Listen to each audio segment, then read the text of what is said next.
इस क्वेश्चन में f0 0 के बराबर दिया हुआ है, f'0 2 के बराबर दिया हुआ है।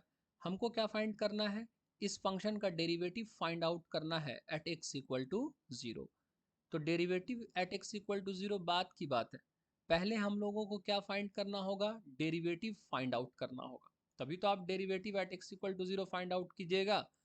अब यहाँ पर देखिए, डेरिवेटिव इस फंक्शन का फाइंड आउट करना है, लेकिन किसके रिस्पेक्ट में फाइंड आउट करना है नहीं बोला। तो ये आपको खुद से समझना है कि यहाँ पर वेरिएबल x है, तो हमको डेरिवेटिव किसके रिस्पेक्ट में फाइंड आउट करना है? x के रिस्पेक्ट में फाइंड आउट करना है।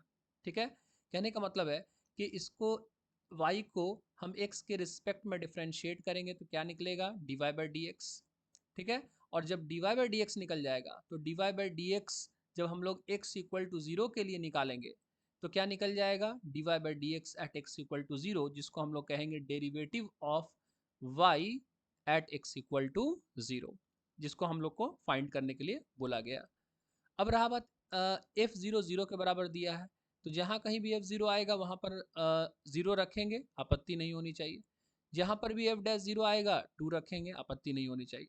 ओके, अब यहाँ पर देखिए फंक्शन क्या दिया हुआ है? y is equal to f of F x, यही दिया हुआ है।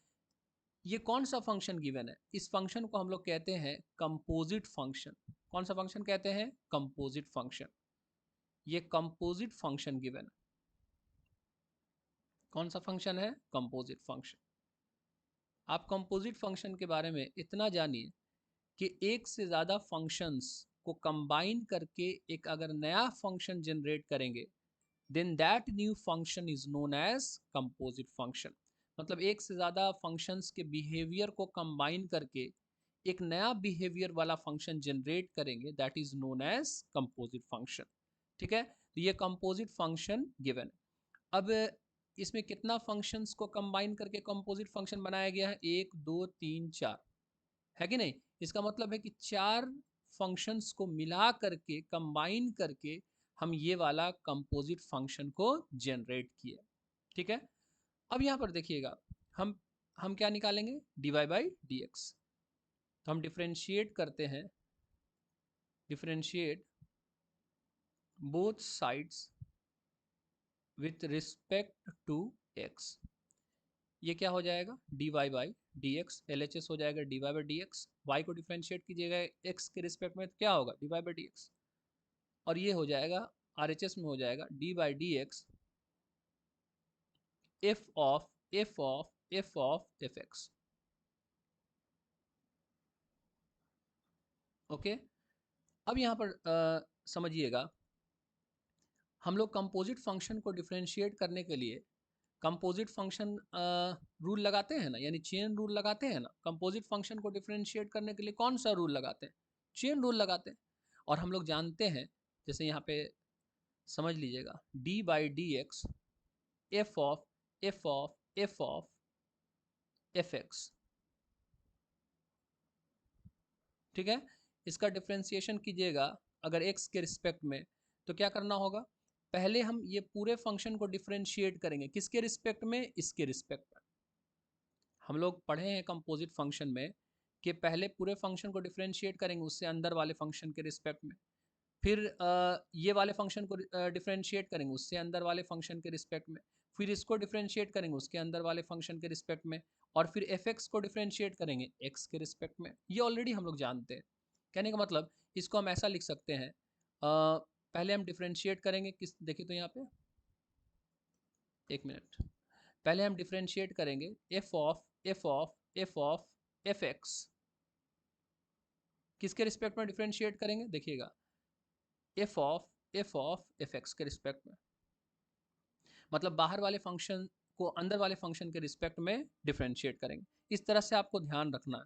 उसके बाद जिसके रिस्पेक्ट में डिफ्रेंशिएट करेंगे, अब उसका बारी आया डिफ्रेंशिएशन का। ठीक है, तो अब डिफ्रेंशिएट करेंगे एफ ऑफ एफ एक्स को किसके रिस्पेक्ट में करेंगे? अंदर वाले फंक्शन, यानी एफ ऑफ एफ एक्स के रिस्पेक्ट में, एफ ऑफ एफ एक्स के रिस्पेक्ट में। ओके, अब जिसके रिस्पेक्ट में किया तो उसका बारी आया, यानी एफ ऑफ एफ एक्स की बारी आई। तो अब इसको डिफ्रेंशिएट करेंगे, एफ ऑफ एफ एक्स को किसके रिस्पेक्ट में डिफ्रेंशिएट करेंगे? अंदर वाले फंक्शन यानी एफ एक्स के रिस्पेक्ट में डिफ्रेंशिएट करेंगे। कहीं पर भी अगर डाउट होगा तो ज़रूर कमेंट करके पूछिएगा, ठीक है। ऐसे तो हम खुद ही कोशिश करते हैं कि कोई डाउट ना रहे, फिर भी अगर स्टिल कहीं पर अगर डाउट रहता है तो आप उसको कमेंट सेक्शन में पूछ करके क्लियर कर लीजिएगा। उसके बाद एफ एक्स को डिफ्रेंशिएट करेंगे, किसके रिस्पेक्ट में? एक्स के रिस्पेक्ट में डिफ्रेंशिएट करेंगे, ठीक है ना। ये चीज़ आपको पता होना चाहिए। ये चेन रूल हमने अप्लाई किया, चेन रूल अप्लाई किया। तो कंपोजिट फंक्शन को डिफ्रेंशिएट करने जा रहे हैं तो चेन रूल पे एकदम कमांड होना चाहिए, और ये बहुत ही ज़्यादा इंपॉर्टेंट रूल है, ठीक है ना। कहीं पर भी कंपोजिट फंक्शन आ जाएगा, डिफ्रेंशिएट करना होगा, आपको चेन रूल अप्लाई करने आना चाहिए, अदरवाइज फिर फंस जाएगा वहाँ पे मामला। बात समझ में आ रहा ना। ये चीज़ हो गया। अब देखिए हम इस चीज़ को ऐसे भी लिख सकते हैं, यहाँ पे मैं लिख देता हूँ इसको, ये वाले चीज़ को नेक्स्ट पेज में कर देते हैं, 1 मिनट। यहाँ पर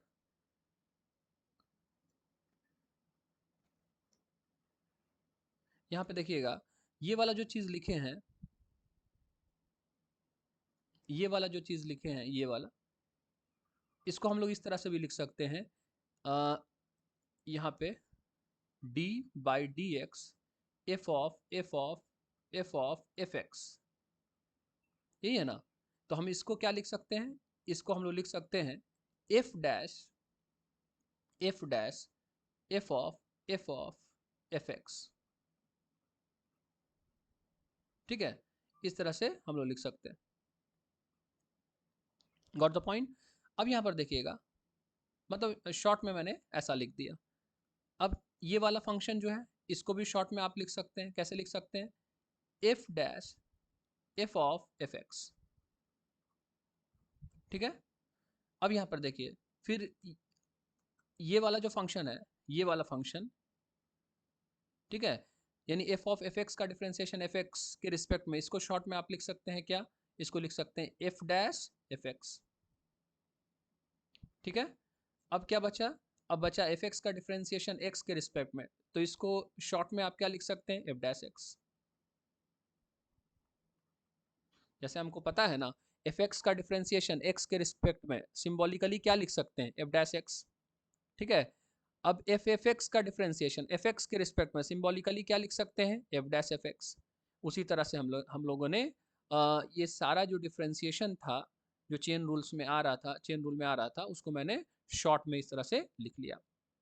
अब यहाँ पर देखिएगा, ये D Y by D X आ जाएगा ना, ये D Y by D X क्या होगा? D Y by D X हो जाएगा F dash F of F x, यही ना होगा, into F dash F of F X into F dash F X, और इनटू क्या हो जाएगा? एफ डैश एक्स, होगा कि नहीं? ये आपका d Y by D x निकलेगा। लेकिन हमको d Y by D x नहीं फाइंड आउट करना, हमको d Y by D x at x equal to zero find out करना। लेकिन d Y by D x at x equal to zero एक बार में तो नहीं निकलेगा, उसके लिए पहले हमको तो d Y by D x निकालना होगा ना। तो पहले हम लोगों ने d Y by D x निकाल लिया। अब हम लोग निकालेंगे d Y by D x at x equal to zero. Now हम लोग कैलकुलेट करेंगे d Y by D x at x equal to zero, जिसको हम लोग सिंबॉलिकली इस तरह से लिख लेते हैं। ओके, अब देखिए तो जरा, d Y by D x at x equal to zero कैसे निकालते हैं? एक्स की जगह पे क्या रख देंगे? जीरो। यहाँ पर आ जाएगा F dash F of F zero. देखिए यहाँ पर एक्स की जगह पे क्या रख दिए? जीरो रख दिए। यहाँ भी एक्स की जगह पे क्या रख देंगे? जीरो। यहाँ भी एक्स की जगह पे क्या रख देंगे? जीरो। यहाँ भी एक्स की जगह पे क्या रख देंगे? जीरो। देखिए तो क्या होगा? ये होगा F dash F of F zero, यहाँ पे F dash F zero into यहाँ पर क्या हो जाएगा? एफ डैश जीरो, ठीक है। अब बताइए, अब ये वाला एफ जीरो का मान क्या दिया हुआ? एफ जीरो का मान जीरो दिया हुआ, तो जहां पर भी एफ जीरो आएगा वहां पर हम जीरो रख सकते हैं। तो देखिए तो क्या होगा, यहाँ पे मैं बना देता हूँ,